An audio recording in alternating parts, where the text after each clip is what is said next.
Hello बच्चों, कैसे हो? बढ़िया। क्लास 12th के बच्चे आज पढ़ने वाले हैं पोटेंशियल ड्यू टू। पोटेंशियल के बारे में आप लोगों ने पढ़ लिया है, क्या पोटेंशियल होता है। आज पढ़ेंगे हम potential due to a system of charges. System of charges, जब एक से ज्यादा चार्जेस हो तो उनका जो सिस्टम बनेगा उसके कारण टोटल पोटेंशियल कितना होगा, इसके बारे में बच्चों आज हम पढ़ेंगे। बहुत बढ़िया, तो कॉपी और पेन लेकर हो जाओ तैयार। बिल्कुल रेडी है? बिल्कुल रेडी है। चलो शुरू करते हैं। Potential due to a system of charges. तो बच्चों हमने पढ़ा था कि किसी भी चार्ज की वजह से, किसी भी चार्ज प्लस क्यू की वजह से उसके आर डिस्टेंस पर कोई पॉइंट है, तो वहां पर जो पोटेंशियल होगा वो कितना होगा? 1/4 पाई epsilon not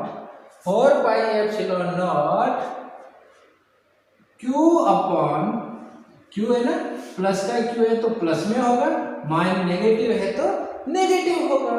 Q upon are वहां पर उसका जो भी वहां से उसकी डिस्टेंस है वो होगी। तो प्यारे बच्चों, ये जो प्लस क्यू से यहां पर था, अगर एक ही चार्ज हो तो ऐसा होगा, अगर एक से ज्यादा चार्ज हो तो किसी पॉइंट पर कितना पोटेंशियल होगा, इसको डिटरमाइन आज हम करना सीखेंगे। चलो इसी को यूज करेंगे। ठीक, अब हम एक सिस्टम बनाते हैं। मान लीजिए बच्चों कि यहां पर एक पॉइंट है जिसका जो मेजरमेंट है, जिसका मैग्नीट्यूड है वो प्लस क्यू है, प्लस Q1 है। यहां पर दूसरा है जिसका है प्लस Q2, यहां पर तीसरा है जिसका है प्लस Q3। माइनस में भी हो सकता है। If it is negative we will write the sign of negative.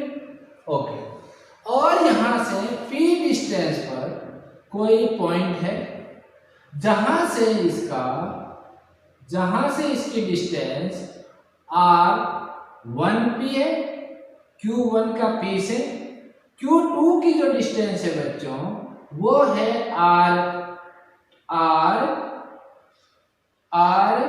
R2P, और Q3 की जो डिस्टेंस है वो R3P। Okay, now we have to find out the total electrostatic potential at point P। So due to point charge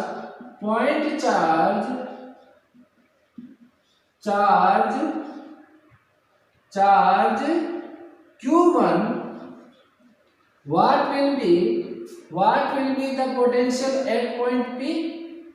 तो हम इसको लिखेंगे V of 1, Q1 है तो इसको हम लिख लेते हैं V of 1। V1 will be equal to 1/4 pi epsilon naught dot Q1 upon R1P। Right, अभी हमने फॉर्मूला देखा था, रिकॉल किया था उसको। इसी तरह Q2 की वजह से जो होगा वो कितना होगा बच्चों? V2 will be equal to 1/4 pi epsilon naught Q2 upon R2P। R2P is the distance between Q2 and P. And now for the third charge, V3 will be equal to 1/4 pi epsilon naught Q3 upon R3P. Now I have to find out total potential on point P. I am writing just VP. VP means potential at point P, and that will be equal to V1 plus V2 plus V3. Okay, so I have to summarize all three potentials.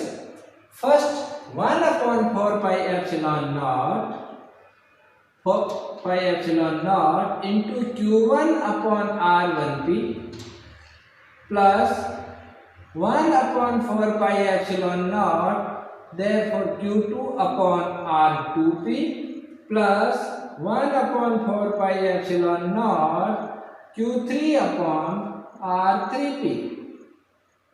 Okay, common क्या आएगा बच्चों? 1 upon 4 pi epsilon naught common आ जाएगा। 1 upon 4 pi epsilon naught आ गया आपका common. पीछे क्या बचा ब्रैकेट में? Q1 upon R1P plus Q2 upon R2P plus Q3 upon R3P। ठीक है, अगर हमने 3 चार्जेस लिए हैं तो उनका जो total electrostatic potential point P पर होगा वो हमने डिटरमाइन कर लिया है।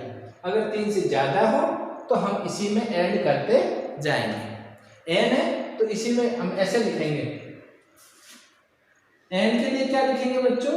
Vp will be equal to 1 upon 4 pi epsilon naught Q1 upon R1P plus Q2 upon R2P, और इसी तरह चलता जाएगा जब तक कि Qn नहीं आ जाए अपॉन Rnp।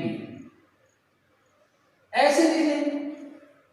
और इसको साइंटिफिक लैंग्वेज में लिखना चाहें तो लिखेंगे 1 upon 4 pi epsilon not summation of R is equal to n is equal to 1 to n Qn upon 1 2 3 चल रहा है ना n तक, तो यहाँ पर 1 आ जाएगा, n आ जाएगा Rnp। समझ में आया? यानी पहले 1 रखेंगे दोनों जगह, फिर 2 रखेंगे, फिर 3 रखेंगे और ये n तक रखते जाएंगे जब तक कि लास्ट अपना चार्ज नहीं आ जाए, उन सबको सम कर लेंगे। ओके, तो ये तो हो गया बच्चों potential due to a system of charge. अब क्या है, एक और हम इसके अंदर थोड़ा सा ऐड करते हैं। अगर ये सिस्टम ऑफ चार्जेस के बाहर कोई पॉइंट है, कैसे? चलो समझ में आया इतनी देर तक? चलो इतना समझ में आया है, स्टेप बाय स्टेप समझते जाओ। और सबसे बड़ी चीज है कि फिजिक्स को अगर फील करेंगे, जितना फील करेंगे उतना ही बढ़िया है, उतना ही ज्यादा समझ में आएगा। मान लीजिए बच्चों कि यहाँ पर मैंने कोई सिस्टम बनाया जिसमें 4 चार्ज हैं। There are 4 charge. First one is Q1, second one is Q2, third one is Q3 and fourth one is Q4। And I have a point here, point P, and I have to determine here a electrostatic potential. अब देखो बच्चों क्या करना है, ये system से बाहर है, सिस्टम के अंदर नहीं है, ठीक है। और मान लीजिए ये जो सिस्टम से बाहर है ये किसी न किसी यहाँ पर एक मान लो स्फेरिकल पोजीशन में है, स्फेयर के अंदर है, ठीक है बच्चों। इसका जो सेंटर है वो मान लीजिए यहाँ पर। अब क्या है कि यहाँ से कोई इसकी डिस्टेंस R1 होगी, यहाँ R2 होगी, यहाँ R3 होगी, कुछ न कुछ होगी, R4 होगी। इस सिस्टम में और भी चार्जेस यहाँ पर है, कोई फर्क नहीं पड़ता। अगर इस सिस्टम से बाहर किसी पॉइंट पर हम ले रहे हैं और हम ले लेते हैं कि ये मान लो पॉइंट यहाँ पर, ये जो इसकी रेडियस है, इसकी यहाँ से डिस्टेंस है, सॉरी, वो कैपिटल R है सेंटर से, तो हम कुछ नहीं सोचेंगे, बिल्कुल नहीं सोचेंगे। हम केवल यही लिखेंगे कि जो Vp होगा, V at P जो होगा वो कितना होगा 1/4πε0 1/4πε0 and here what is the net charge, what is the total charge, सिर्फ नेट चार्ज टोटल चार्ज एक ही बात है, total charge that is Q upon R। इस सिस्टम का टोटल चार्ज कितना है दैट इज Q और R is the distance from the centre of that particular spherical system. समझ गए आप? अच्छा, अब देखो बच्चों तीसरी कंडीशन लेते हैं हम। ये तो ले लिया outside the system eight A point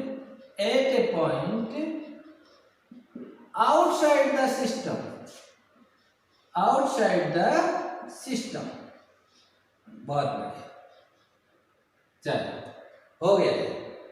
अब लेते हैं अगर कोई इनसाइड द सिस्टम, मान लीजिए इस सिस्टम के अंदर कोई है, इनसाइड द सिस्टम का जब हम करेंगे कि भाई जैसे मान लीजिए कि यहाँ पर कोई स्फेरिकल सिस्टम है जिसके अंदर यहाँ पर various type of charges are there and sum of all charges is Q। मान लेते हैं कि टोटल चार्ज Q। अगर हम अंदर लेंगे किसी भी पॉइंट पर आपको, तो अंदर जो टोटल चार्ज होगा वो 0 होगा।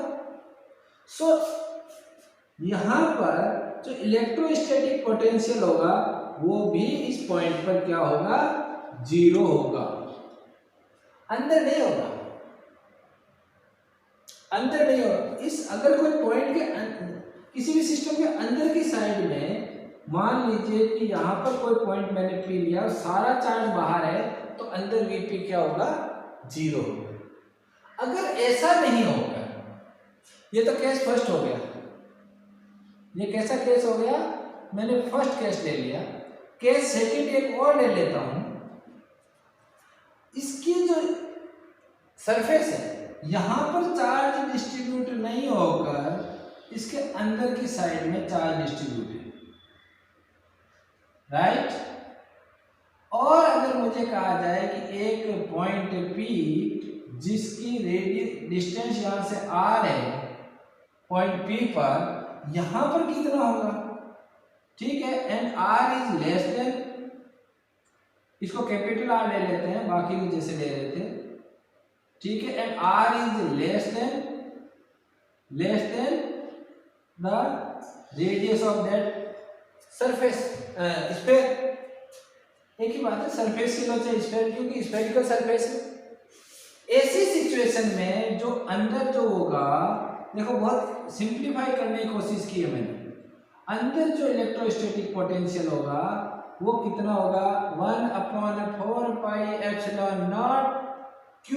यहां तक कितना Q है इसमें upon R, small r, sorry capital R, कितना होगा अपॉन R,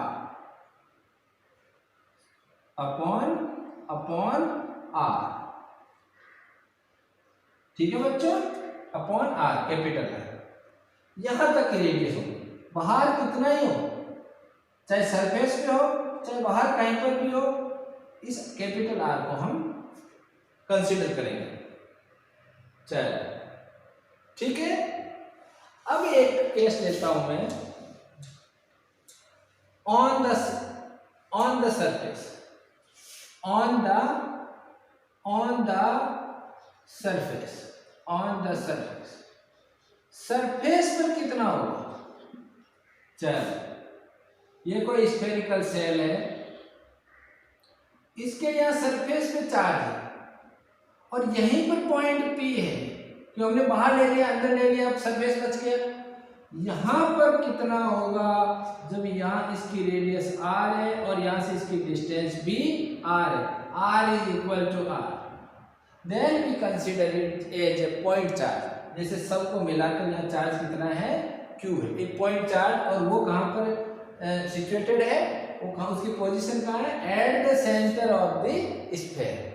सो उससे कितना हो जाएगा बच्चों, अगेन 1/4πε0 Q अपॉन R लिखो चाहे स्मॉल r लिखो, कोई फर्क नहीं पड़ना क्योंकि दोनों सेम है। अच्छा, तो ये मेरे हिसाब से आपको समझ में आ गया। 3-4 पॉइंट लेकर देख लिए कि यहाँ पर सिस्टम की वजह से एक से ज़्यादा चार्जेस हो तो किस तरह वहाँ पर हम कैलकुलेट करेंगे। ये हमें दिमाग में रखना है बच्चों, क्योंकि इसमें जब हम क्वेश्चंस करेंगे, न्यूमेरिकल्स करेंगे तो इस तरह की प्रॉब्लम आती है कि सर यहाँ पर कितना है, पोटेंशियल कितना है, तो पोटेंशियल को कैलकुलेट करने का ये ध्यान रखना है। जब तक चार्ज नहीं होगा पोटेंशियल नहीं होगा, ठीक है, क्योंकि यहाँ पर Q की वैल्यू 0 हो जाएगी तो टोटल वैल्यू इसकी 0 हो जाएगी। I think you have get it. अब मैं लेता हूं बच्चों नेक्स्ट इसका एक पॉइंट। आज छोटे छोटे टॉपिक हैं, अच्छे अच्छे टॉपिक हैं, लेकिन बहुत छोटे छोटे हैं, केवल कंसेप्ट आपको ध्यान में रखना है। ज़्यादा हम कोई बड़ा इंपॉर्टेंट टॉपिक नहीं पढ़ेंगे, इसके बाद ये उनके लिए बेस का काम करेंगे। अब हम स्टडी करते हैं इक्विपोटेंशियल सरफेस। जैसा कि मैंने आपको शुरुआत में बताया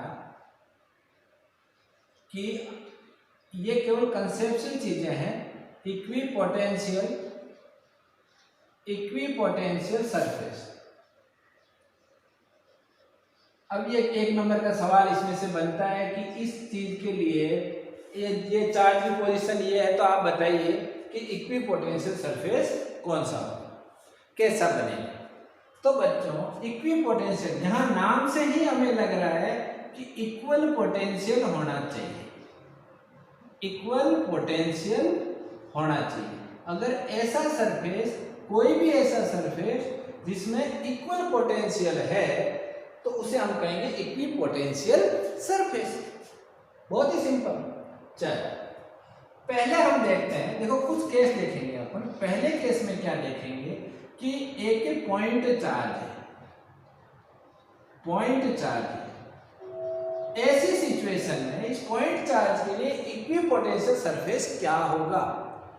तो बच्चों जैसे मान लो यहाँ पर +Q चार्ज है, हम हमेशा +Q चार्ज ही कंसीडर क्यों करते हैं, क्योंकि इसकी कैलकुलेशन सिंपल होती है। माइनस के लिए सारी डायरेक्शन पलट जाएगी, इसमें इलेक्ट्रिक फील्ड की डायरेक्शन आउटवर्ड होगी तो उसके लिए इनवर्ड होगी। इससे कोई भी इलेक्ट्रिक फील्ड लाइन से वो शुरू होती है तो -2 के अंदर जाकर फिनिश होती है, एंड होती है। लेकिन हम कोई भी चीज थ्योरी जब हम पढ़ते हैं तो +Q चार्ज को लेकर पढ़ते हैं, फिर उसकी जगह सब्स्टिट्यूट कर देते हैं -Q चार्ज, उसको रख देते हैं। तो बच्चों पॉइंट चार्ज +Q के लिए इक्विपोटेंशियल सरफेस, यानी अगर मैं किसी यहाँ पर r डिस्टेंस पर कोई पॉइंट लूं तो जितने भी r डिस्टेंस पर पॉइंट होंगे, जितने भी r डिस्टेंस पर पॉइंट होंगे, जो सर्किल बनेगा, इस +Q को सेंटर मानते हुए जो भी सर्किल बनेगा ये इक्विपोटेंशियल सरफेस होगा। क्या होगा बच्चों? Equipotential surface. ठीक है, ये क्या होगा? इक्विपोटेंशियल सरफेस होगा। सब जगह चाहे इस सरफेस पे कहीं पर भी अगर हम पॉइंट लेंगे तो वहां पर जो इलेक्ट्रोस्टैटिक पोटेंशियल है उसकी मैग्नीट्यूड सेम होगी। अच्छा, ये कैसा होगा? सर्कुलर होगा ना? सर्कुलर नहीं होगा, स्फेरिकल होगा। कैसा होगा? स्फेरिकल होगा, ध्यान रखना है। अब ये जरूरी नहीं है कि एक ही सरफेस हो इस तरह का, जो अगर अपन छोटी डिस्टेंस पर लेंगे तो ये ऐसा हो जाएगा, यहां पर लेंगे तो इसके इक्वल पोटेंशियल वाले यहां पर ऐसा हो जाएगा। समझ रहे हो ना मेरी बात को? भाई जहां पर इस स्फीयर पर जहां पर भी हम पॉइंट लेंगे उसका पोटेंशियल इक्वल होगा। यहां पर अगर V है तो यहां पर भी V होगा, यहां पर भी होगा, यहां पर भी होगा। क्यों होगा? क्योंकि इससे इक्वल डिस्टेंस पर है। और अपना फॉर्मूला क्या कहता है? क्या कहता है फॉर्मूला? V = 1/4πε0 Q/r। जब R इक्वल है, Q ही सेम है, तो पोटेंशियल भी सेम होगा। बहुत ही सिंपल सी चीज है। लेकिन आपको ये याद रखना है स्फेरिकल, और स्फेरिकल होगा सरफेस, और कैसा होगा, जितने भी कंसेंट्रिक स्फेयर्स होंगे, कंसेंट्रिक स्फेयर जो होंगे वो क्या होंगे बच्चों, वो सारे ही इक्विपोटेंशियल सरफेस होंगे, where Q is plus Q is at the center, plus Q हमेशा सेंटर पे रहेगा, और माइनस रहेगा तो वो भी सेंटर पे रहेगा, उसके लिए भी ऐसे ही आएंगे, कोई फर्क नहीं पड़ता, बस डायरेक्शन चेंज हो जाएगी। तो ये तो हो गया बच्चों पॉइंट चार्ज। समझ में आ रहा है? मेरा मार्कर भी परेशान कर रहा है, कोई बात नहीं, कल नया लाएंगे, ठीक है। अच्छा, अगले वीडियो में इनको नए मार्कर के साथ मिलेंगे। ओके, ठीक है बच्चों। सेकंड जो इसका है कि भाई ऐसा नहीं होगा, दो चार्ज भी दो तरह से हो सकते हैं। पहला वो डाइपोल के अंदर क्या होता है बच्चों, डाइपोल क्या होता है, ये क्वेश्चन सिर्फ उनके दिमाग में आएगा जिन्होंने मेरा पिछला वीडियो नहीं देखा है, वो पूछेंगे सर डाइपोल क्या होता है, डाइपोल तो बता दीजिए। अरे भाई इक्वल और अपोजिट चार्ज हो, प्लस Q चार्ज यहाँ है, माइनस Q चार्ज यहाँ है, तो अब आप बताइए कि इसके लिए इक्विपोटेंशियल सरफेस क्या होगा। तो बच्चों इसके लिए इसके जो आसपास का इलाका है इसको कंसेंट्रिक मानते हुए ये यहाँ पर जो स्फीयर बनेंगे वो क्या होंगे, वो सारे ही इक्विपोटेंशियल होंगे। इसी तरह इसके भी चारों ओर जो बनेंगे ये भी कंसेंट्रिक होंगे। बहुत बढ़िया। अच्छा, अब इसको समझ लें। इसलिए आपने तो बहुत सारे स्फीयर बना दिए, कौन से कंसेंट्रिक होंगे बच्चों। जैसे मान लो मैं इसको साफ कर देता हूं, एक ही स्फीयर रखता हूं, सुंदर सा बनाता। देखो ये जो प्लस Q चार्ज है यहां पर, ये मान लो यहां पर प्लस चार्ज है, प्लस Q जितना भी है ये चार्ज है, तो यहाँ जो मैंने स्फेरिकल जो सरफेस बनाया उतना ही चार्ज यहाँ पर होगा, माइनस यहाँ पर भी। ये अगर उसी रेडियस पे है तो यहाँ इस जगह और इस जगह, इन दोनों स्फेयर पर जो पॉइंट ले लें अपन दो, तो इनका भी इक्वल होगा, बस उसके डायरेक्शन अलग अलग होगी। तो हम इनको सेम नहीं कह सकते, मैग्नीट्यूड में सेम होंगे। अगर यहाँ से इसकी जो डिस्टेंस है दोनों की, अगर यहाँ आ रहे हो यहाँ पर भी आ रहे हो तो मैग्नीट्यूड में सेम होंगे, but direction will be different. We can not say that the potential are equal at both the points, but we can say that the magnitude of both the electrostatic potentials are equal, but direction is not same, so we cannot say that the potentials are same. चलो, लेकिन इस यहाँ पर जितने भी होंगे वो same होंगे, समझ में आया। इसी तरह जितने भी कंसेंट्रिक सर्किल बनेंगे यहाँ पर भी सेम होगा, इस पूरे यहाँ पर भी सेम होगा, अलग अलग मैग्नीट्यूड में तो दोनों जगह सेम होगा। लेकिन पोटेंशियल की बात करेंगे तो हम साइन भी कंसीडर करते हैं, इसलिए हम ये नहीं कह सकते कि यहाँ पर और यहाँ पर इक्वल। तो बच्चों डाइपोल पर दोनों एक किसी भी एक चार्ज पर अगर हम स्फीयर बनाएंगे तो वो सेम है। अच्छा, और अगर सेम चार्ज हो तो, चलो सेम चार्ज की पोजीशन में क्या होगा, मैं यहाँ पर ले लेता हूँ थर्ड जो है वो केस। अगर सेम चार्ज हो, यानी यहाँ पर भी प्लस चार्ज है, यहाँ पर भी प्लस चार्ज है, तो बच्चों एक तो यहाँ इस पूरे पर सेम होगा, इस पूरे स्फीयर पर भी सेम होगा, पूरे स्फीयर की जो सरफेस होगी उस पर सेम होगा। पास में इसके जो नियर बाय जितने भी सरफेस बनेंगे, स्फेरिकल सरफेस का मतलब यहाँ पर स्फेरिकल सरफेस हैं वो सारे सेम होंगे। फिर क्या होगा कि जैसे ये दोनों एक दूसरे को कोइंसाइड करने लगेंगे तो हम क्या लिखेंगे यहाँ पर, ऐसे बनेगा। इस पूरे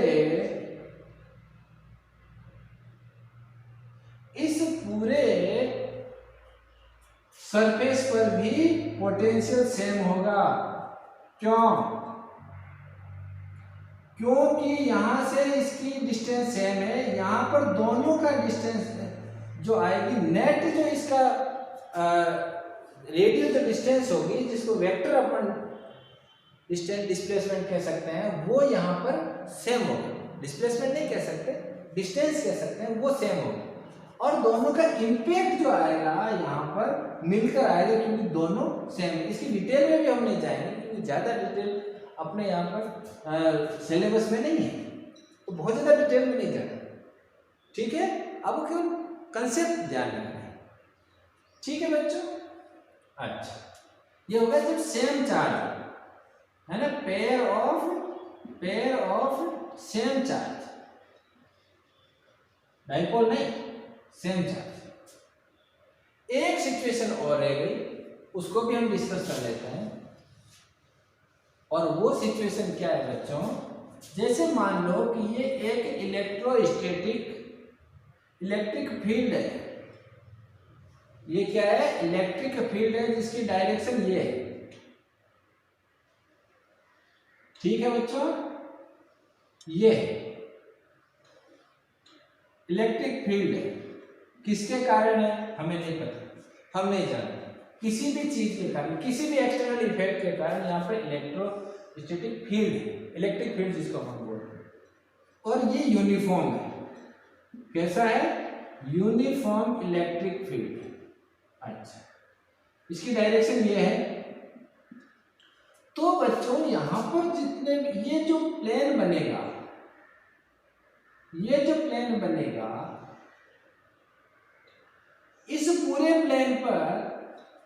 इस पूरे प्लेन पर कहने का मतलब, जैसे ये जा रहा है तो ये जो प्लेन बनेगा बच्चों, ये जो ऐसा प्लेन बनेगा, ये यहां से इलेक्ट्रिक फील्ड लाइंस निकल रही है, तो ये जो प्लेन बनेगा इस पर सब जगह जो पोटेंशियल होगा वो सेम होगा।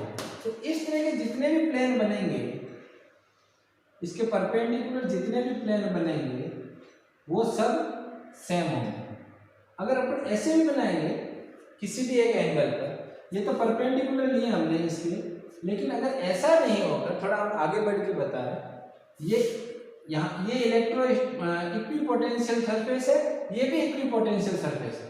लेकिन अगर ऐसा नहीं होगा, किसी भी एंगल पर हो, जैसे मान लो ये यहाँ पर आपने लिया एक, क्या लिया बच्चों, इलेक्ट्रिक फील्ड लिया है, और इसके किसी एंगल पर एक सरफेस है, ऐसे अगर कोई सरफेस है, और मान लो इससे एंगल थीटा बना रहा है, तो क्या इस पर सेम होगा? नहीं, कभी नहीं होगा। क्यों?